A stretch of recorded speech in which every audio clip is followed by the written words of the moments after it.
Саламатсыздар ма, құрметті әріптестер? Мен бүгін тағы да сіздерге бір керемет бір шаблонмен таныстырамын. Бұл бинго ойыны. Бинго ойыны да бізде PowerPoint бағдарламасымен дайындалған. Менің каналымдағы негізінен барлық ойындар PowerPoint бағдарламасында дайындалады. Өйткені не үшін? Мысалы, PowerPoint бағдарламасындағы ойындарды пайдалану үшін бізге ең бірінші артықшылығы бұл интернетті қажет етпейді. Сіздер интернеттің қажеті жоқ, тек қана ноутбук болса немесе компьютер болса, сол компьютердің көмегімен интерактивті тақтада пайдалануға болады. Қазіргі уақытта барлық мектептерде, көбінесе мектептерде интерактивті тақталар бар. Сол тақтадан біз пайдалана отырып, осы ойынды пайдалансақ болады. Енді осы ойындар негізінен менің ойындарымның барлығы тест тапсырмаларын пайдалануға негізделген, яғни сол тест тапсырмаларын қарапайым тест түрінде емес, осылай ойын түрінде ұсынуға негізделген. Ал енді осы бүгін бинго ойынын көрсетемін. Мен каналыма тіркеліңіздер, осындай күшті ойындарды сабақтарыңызда пайдаланыңыздар. Ал енді мен бастаймын. Бұл шаблон бинго ойыны, бинго ойын деп аталады. Бинго ойынның шаблоны PowerPoint бағдарламасында жалпы 31 слайдтан тұрады. Шаблон өте қарапайым, артық заттар жоқ.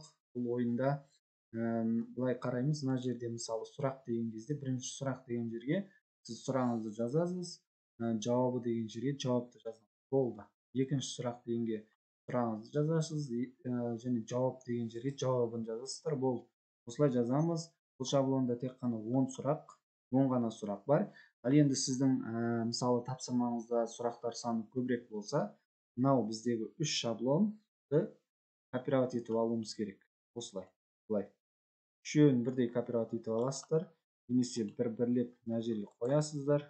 Копировать етіп аламыз. Біріншісін алдым, екіншісін алдым, сосын үшіншісін аламын. Енді үшеуін алғаннан кейін бірінші слайдқа тимейміз. Екінші слайдта мына жерде 4 саны тұр.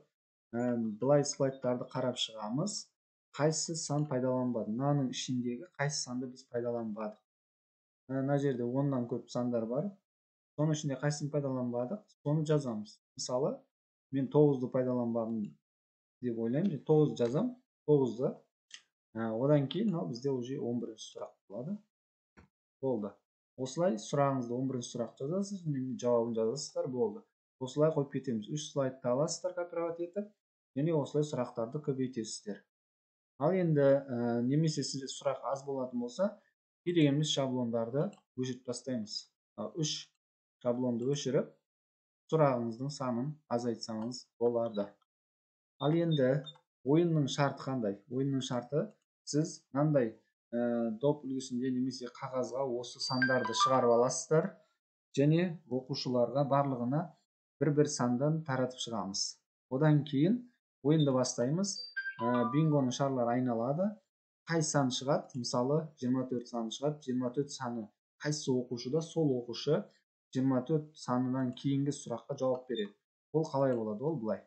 Мысалы, показать слайдқа басамыз сначала, одан кейін бір рет басамыз. Мынау бингоның тастары айналып жатыр. Шыққан сан бізде 24. 24 саны қайсы оқушыда?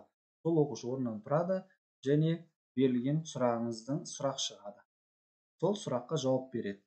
Одан кейін ол дұрыс жауап берсе, немесе қате жауап бергеннен кейін сіз жауабын былай бір рет басқан кезде жауабы шығады, және осылай тексереміз, осылай орындаймыз. Одан кейін әрі қарай келесі слайдқа өту үшін бір рет басамын тағы да мишті.